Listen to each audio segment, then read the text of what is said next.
documents, which have been long expected to be made public, finally dropped, as we say, yesterday, about 2,000 pages of previously sealed documents.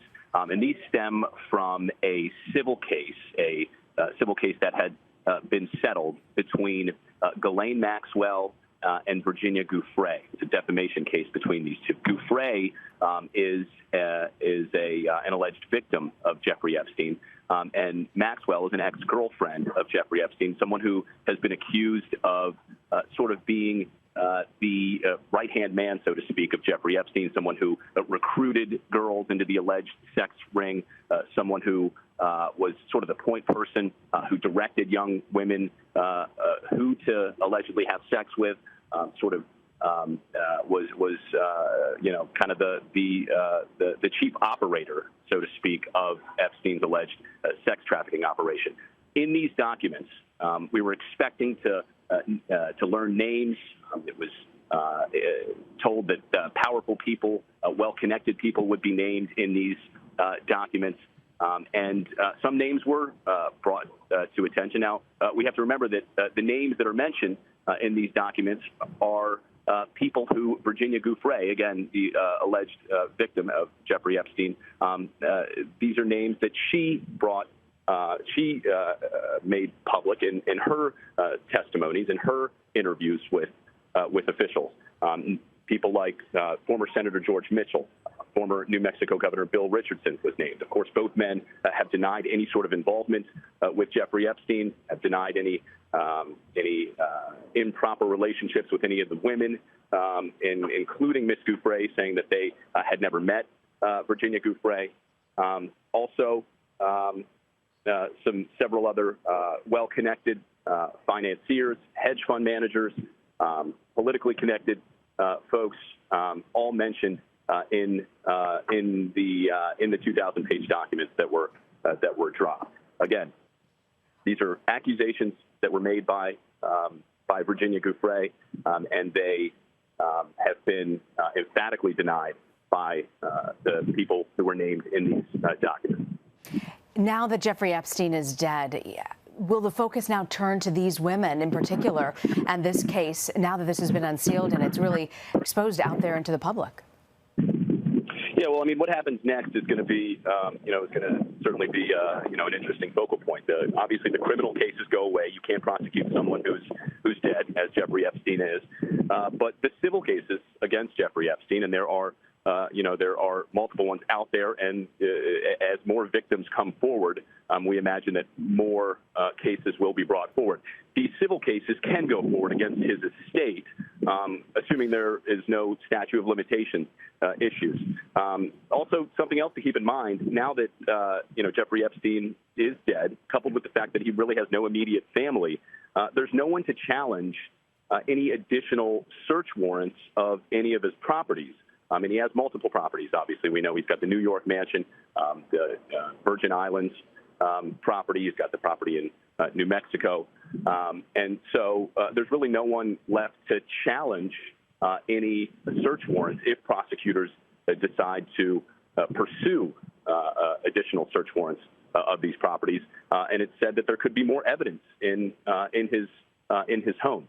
What that may lead to if they do discover more evidence, there could be more people charged. I mean, at this point, Epstein has been the focus of the criminal investigations. Obviously, all the charges have focused on him, but there have been folks calling for more charges.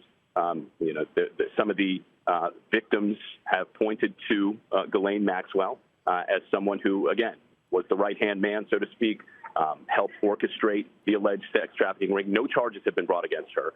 So if more evidence turns up, that is something certainly that prosecutors would look into and want to pursue. And prosecutors have said that they are looking into perhaps pursuing more individuals, more uncharged individuals, especially as more evidence comes forward and more victims come forward as they continue to do.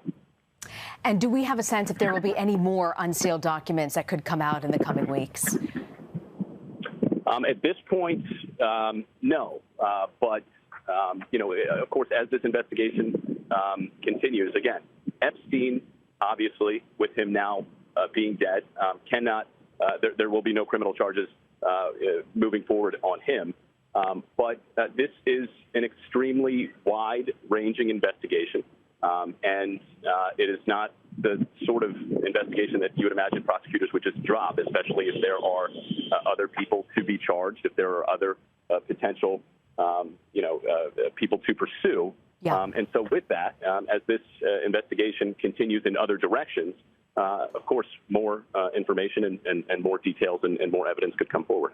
Well, I just want to let you know we are getting an official statement from the Federal Bureau of Prisons, and this is dated, obviously, Saturday, August 10th. Approximately 6:30 a.m., inmate Jeffrey Edward Epstein was found unresponsive in his cell in the Special Housing Unit from an apparent suicide at the Metropolitan Correction Center, MCC, in New York. Life-saving measures were initiated immediately by responding staff.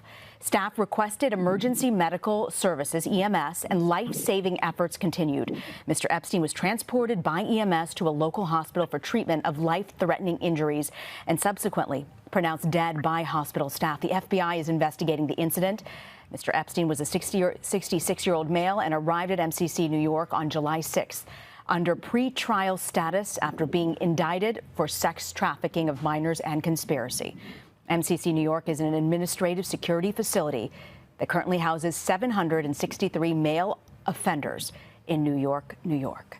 So as we look ahead, Mola, you've combed through some of these documents. You've seen the big names in bold, and many of these men in politics, in business, hedge fund owners have come forward saying that they deny these allegations. What's your sense about where this case goes at this point? Continue to investigate. Obviously, any allegation by any of these victims, any of the alleged victims, will be things that prosecutors take seriously and look into. So you'd imagine that they are going to vet each one of the allegations and each one of the accusations. As far as who may be charged, which of these accusations are in fact true, which of the powerful, well-connected politicians or world leaders or financiers committed any sort of any criminal acts. Obviously, that's going to be something that investigators are going to have to look into. I certainly don't know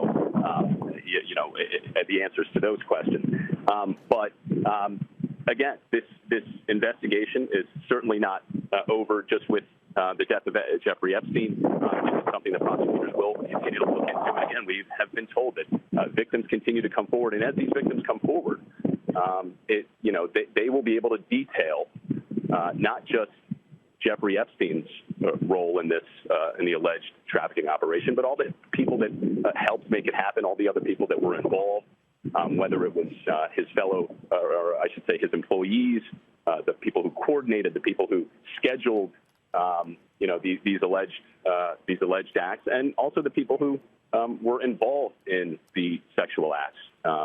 So that, again, this is something that prosecutors will continue to look into far beyond the death of Jeffrey Epstein.